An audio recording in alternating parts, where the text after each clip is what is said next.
ability to fall asleep at night is the ultimate surrender of our day, to release control over all the events.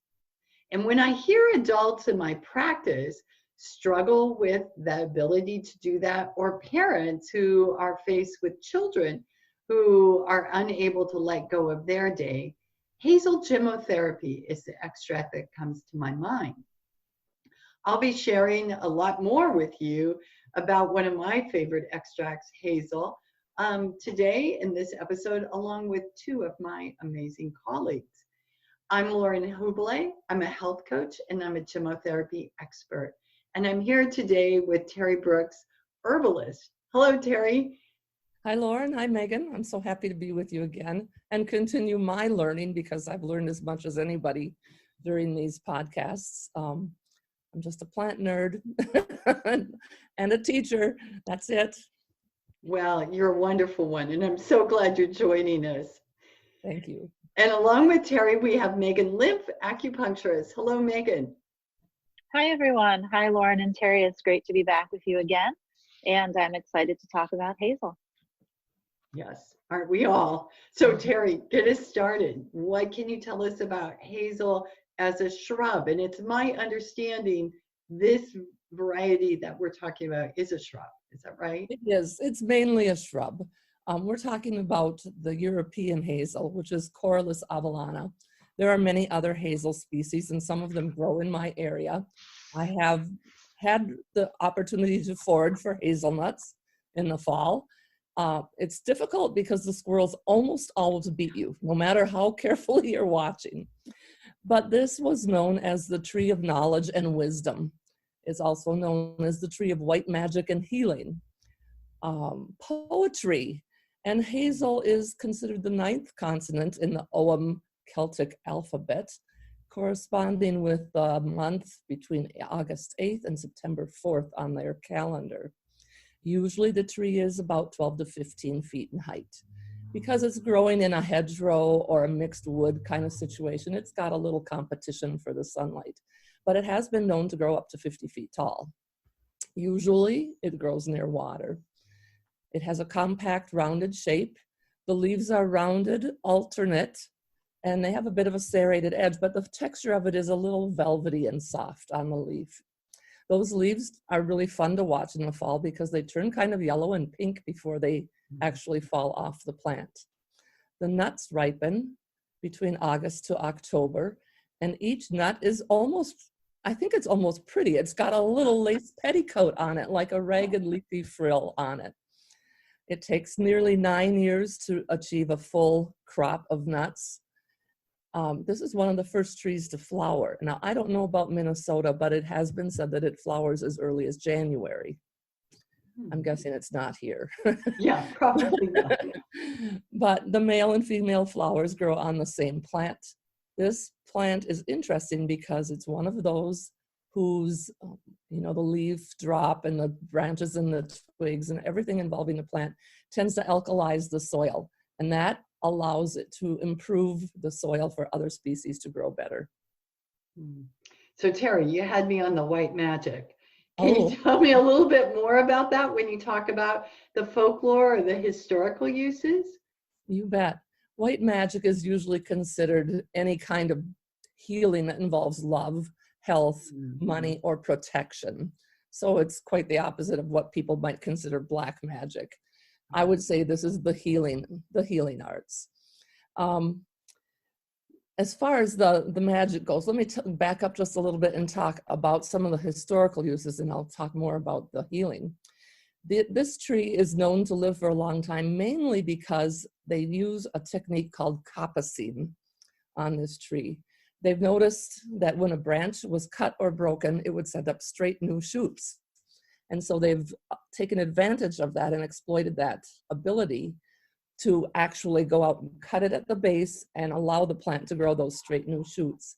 And then if they split those branches, or those rods as they're called, it's very flexible, so they can bend it. They can even tie it into knots. So they would use these rods in lattice work to make fences. It was called wattle work. Hurdles, baskets, walkways over the bogs, reinforce the riverbanks. I've actually seen that, and I didn't register when I saw it. They also use it for foundations of buildings. So if you made a wattle and filled the interior with mud and straw, that would be the walls of your house. Now, also, the interesting part is this is the traditional rod that was used for dowsing or divining for water. So it has a little bit of that magical feel to it. The hazelnuts themselves were considered sacred. They were the foods of the gods, and that conferred inspiration.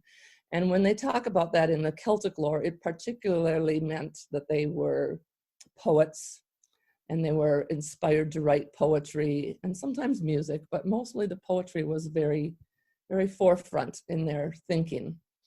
So furthermore, I read many books about this, and I kept thinking, the first time I read this little story, I thought, I'm not going to talk about that, but it was in every reference. And so the hazelnuts being considered sacred, they thought that this tree would show the entrance to the other world. And it was often planted around wells, sacred wells, and it still is evidenced in those places in much of Britain today. So the tree, there were 9 of them around this sacred otherworldly well, and the nuts would fall into the water and be eaten by the salmon. Now the salmon, they were called the salmon of wisdom, and that's another mythical character in Celtic lore. But for every nut they ate, the salmon would have a red spot on its skin. Anyone eating those salmon would immediately be wise and full of poetry, apparently. I wonder, but anyway, the spray from the well, the fish are jumping, and that spray, that water would spray, could also confer inspiration on other artists. So musicians and dancers and so on might congregate by that water in order to receive this sacred spray. It was interesting. And I knew a long time ago that in Ireland and Scotland and Wales and parts of Britain that they have had ancient laws about the use of trees, the preservation of trees, and so on. And reading a little bit more in depth about that, as far back as the 11th century and probably further back, there were laws called neighborhood laws. That was the American or English translation of it, but would tell exactly why or what the punishments might be if you destroyed someone else's tree. And they divided these trees up into groups. So there were 4 tiers, and each tier had 7 trees in it. Most often, the top tier was the plants like oak, or the really large, huge trees that would be of great benefit, both financially and otherwise. But apples and hazel were considered in that top tier because of their fruit or their nuts. And in the case of hazel, also the rods were very valuable. So it's in the top tier called the nobles of the woods. And if you were to cut another person's hazel branches, it was punishable by a fine of up to 2 heifers, or 2-year-old heifers, I believe it was. If you destroyed the tree and took the tree out, the fine was as much as 2 milk cows. So, and those laws existed, I know up into the 19th, probably 20th century. Mm-hmm. Protection was also a major theme associated with the hazel. And oftentimes it would appear in things like branding your cattle with the OM alphabet for hazel to protect against the evil eye. Sailors were known to wear hats made of hazel leaves to keep them safe at sea. And as I mentioned, it was often planted near the sacred wells. In Norse mythology, it's known as the tree of knowledge. So it fits in with that wisdom idea. And it was sacred to Thor and Brigid, the goddess. Wow. I know. Wow. Everyone needs a hazel tree. I think so. And it would fit nicely into most people's yards, being a little smaller. Yes. Yes. So given your background and the research you've done, are there some specific medicinal qualities that you've uncovered? Well, I think this plant would benefit many systems of the body because it has protein, it has vitamin E, and it's loaded with healthy fats. I think one source said 65% of the nut is fat. The hazelnuts are also important sources of the macronutrients and trace minerals, including potassium for your nervous system and your heart, phosphorus for your bones and energy production, copper for red blood cell production, magnesium, which does so many things in the body, healthy nerves and muscles. It also has zinc to help many physiological functions, and iron for blood production, calcium, chromium for lipid metabolism. It just goes on and on. It regulates glucose levels. In the past, the bark, the leaves, the catkins, and the fruits were all used medicinally. They have these qualities. They are astringent, which means it would dry up fluids, diaphoretic, which would cause sweating that you might want if you were trying to break a fever, and indeed, lowering a fever is another quality it has, and they're nutritive. The oil has been used as a parasiticide to help with pinworm in babies and young children. And the leaves have been used to stimulate the circulation and production of bile. So I'm thinking liver and gallbladder disorders might benefit from this. But I'm particularly interested in the idea of these nuts conveying wisdom, especially since we know now what the connection is between fat and the brain.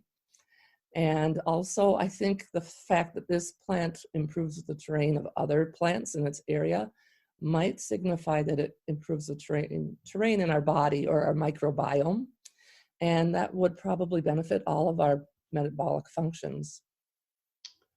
Wow, that's a perfect lead-in, Teri, because honestly, I don't know anyone who can't benefit from hazel. And even though that its primary action as a gemmotherapy extract, and we're using the bud for that, for the shrub, is on the liver and lungs, the liver and lungs impact all the other systems of the body. So this tonifying effect that hazel has on the liver and lungs is really with resolving inflammation of the connective tissues in the organ itself, and therefore improving their elasticity. So when we know hazel's working, we see some really wonderful outward benefits. So the first thing that happens with anyone with respiratory issues is they're able to breathe better. They have an improved expiration and inspiration. And then to see the improvement on the liver, you're actually going to need to have a scan. But improved liver health affects so many other systems in the body. We're going to see it outwardly before you'd ever have to invest in a scan.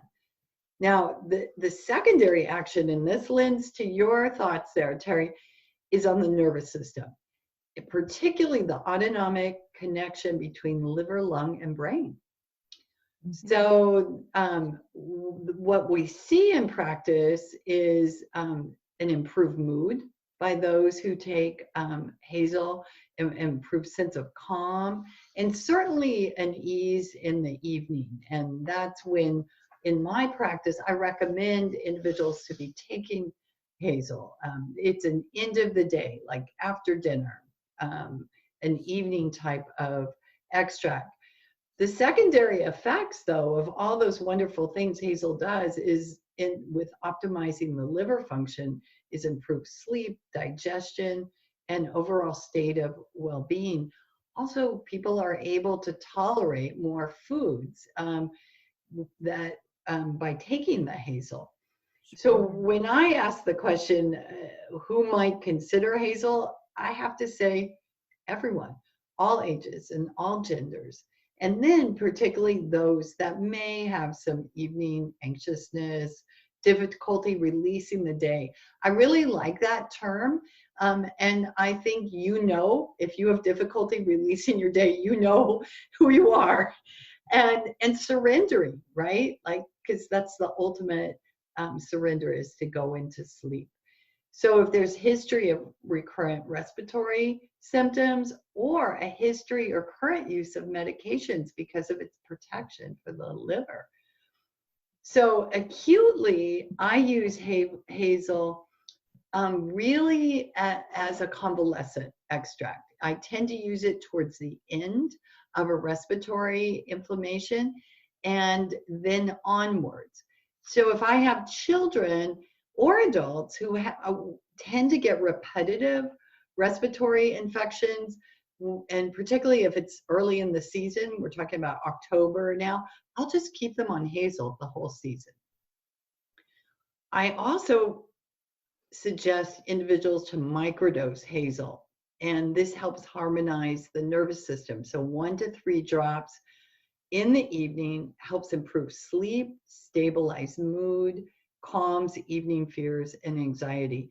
And I've got to think of that connection too with the brain and wisdom, Teri. It's a wise thing to sleep well, right? and to take care of ourselves. And I see this as leading to people to gain wisdom about their own body and how to care for it. The chronic conditions Hazel's been known to resolve are injuries and degeneration of the liver.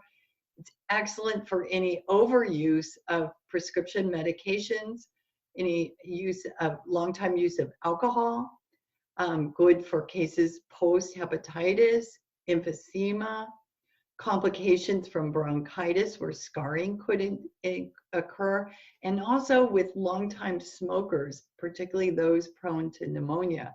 So this covers a very wide group. I see it as a protection in the winter.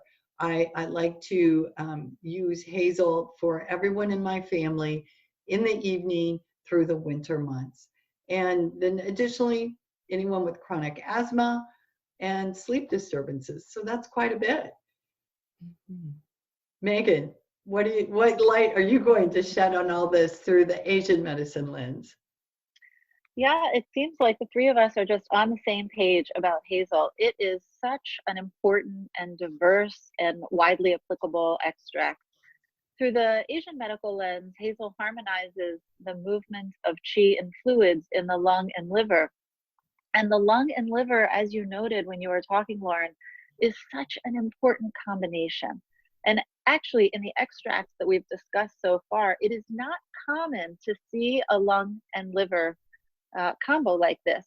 The lung and the liver energetically have both to do with the movement of qi through the system and with the support of our spirit and our emotions.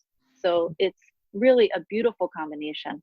And I have noticed both in myself and in my clients that Hazel seems to bring about a subtle feeling of ease and harmony in many people who take it. I often hear feedback from people that they're better able to handle the stress of their daily life. And it seems to settle us and nourish us. And I think that evening would be a fantastic time to take it. So let's back up for just a second and look at why Hazel is so useful through the Asian medicine lens at treating respiratory conditions and supporting mood. We know that in the Asian medicine lens that all life is a manifestation of qi. And in this context, we're talking about our body and our mind. And we know that health is defined as a state of balance. And this is something that is right on the money with Hazel, because Hazel is such a balancer for us emotionally. Lung, together with our digestive organs, is responsible for producing the qi of our body and then dispersing it through the system. And liver supports that in lung by moving the qi in a smooth way. And so if qi is moving in a smooth way, then fluids and emotions are also moving in a smooth way. So we can see that when the liver and the lung are working in harmony, it is just a dynamite combination for us. So we know that when we're talking about lung or liver or an organ system through the Asian medicine lens, we're not just talking about the organ. Asian medicine focuses much more on a set of functions that we call lung. So if we look at some of the functions that we call lung and how they apply to Hazel, it really helps us understand why this extract is so helpful for respiratory health, mood support, and, as Lauren said, sleep. We know that lung controls our respiration, so our inhalation and exhalation. Secondarily, we know that lung circulates the qi and fluids. So if we're looking at respiratory health, we need a full inhalation and exhalation. And we need the fluids in our upper respiratory tract to be moving smoothly. So we don't want congealed fluids and phlegm to start to build up.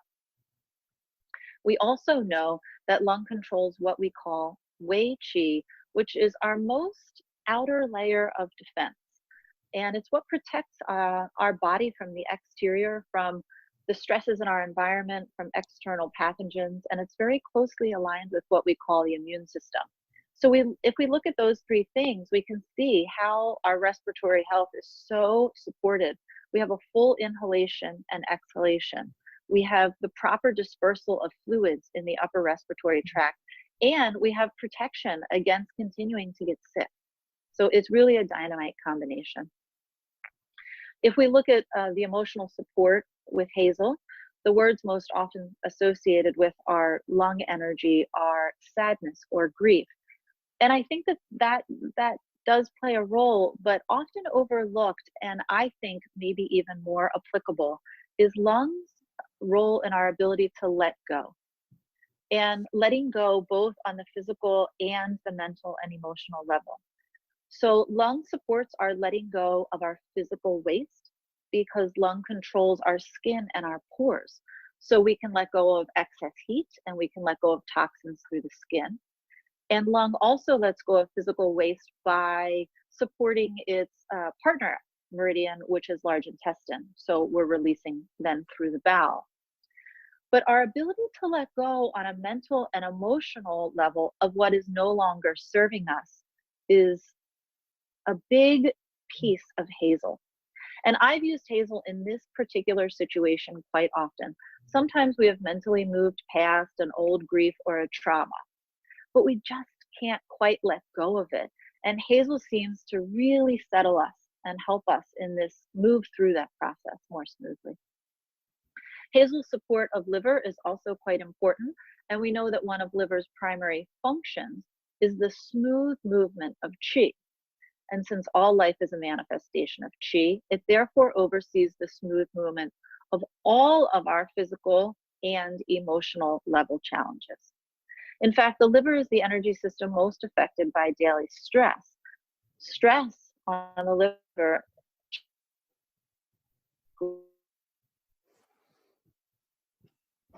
to what you probably heard me talk about before, what Chinese medicine calls liver qi stagnation. This is an extremely common situation in our culture because most of us tend to feel stressed on and off. And the feeling associated with liver qi stagnation is the feeling of being stuck or blocked. It's the feeling of not being able to move with the flow.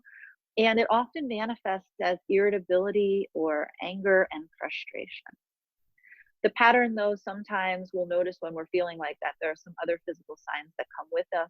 Sometimes there might be a feeling of fullness, or like something is caught in your throat. Maybe you want to keep swallowing. You're trying to move qi. Sometimes we'll also see frequent sighing. You might notice that somebody around you or you tend to sigh a lot. And if you just feel that, you can feel that it's your body's attempt to move the qi. Sometimes a little bit of upper abdominal distension or fullness might come with that pattern too. And when taking Hazel, we know that our sleep improves. I've seen it in myself, and I've seen it in clients and colleagues. And that is both because of the lung and liver support. When we talk about the Chinese clock of the qi arriving in different meridians and a certain order, we know that the qi arrives in the liver meridian from 1 to 3 a.m. and in the lung meridian from 3 to 5. So when these organs need support, we might see disturbed sleep or night waking or some kind of pattern manifesting at those times. And in fact, I have had people complain to me about sleep disturbances and say that they tend to wake at 3 a.m. and they can somehow miraculously fall back to sleep right around 5. And this would be a clear indication that that person, their system needs some lung support. So we can see that if we are producing abundant qi and it's moving smoothly, that it can help a whole variety of things. Yeah. Wow, Megan, beautiful. I have to tell you this, that every time after we have our calls, I'm very aware of my breath afterwards. Like, am I moving my chi or not today? So thanks for the good reminders. So while we're on the topic of Asian medicine, why don't you share, Maegan, where people could get further information beyond all this glorious bits you've given today? Yeah, there are two very readable and great books that introduce the philosophy of Asian medicine. One is called The Web That Has No Weaver, and there's another great book called Between Heaven and Earth. If you're interested in finding out more about gemmotherapy through an Asian lens or more about my practice, you can find me at aculemp.com. Thanks, Maegan. And Teri, what about trees and plants? What do you have to offer today? Well, today I'd like to recommend the book that you sent to me, Lauren, Ireland's Trees, Myths, Legends, and Folklore. And it's way more than that, by Neil MacCourtier. Yeah. Wonderful. And if you'd like to hear more about gemmotherapy, please take a look at my website, laurenhubele.com, and you'll find a variety of classes I offer, quite a bit of information on my blog, and then links to purchase my books. Ladies, always wonderful to be with you. Thank you so much.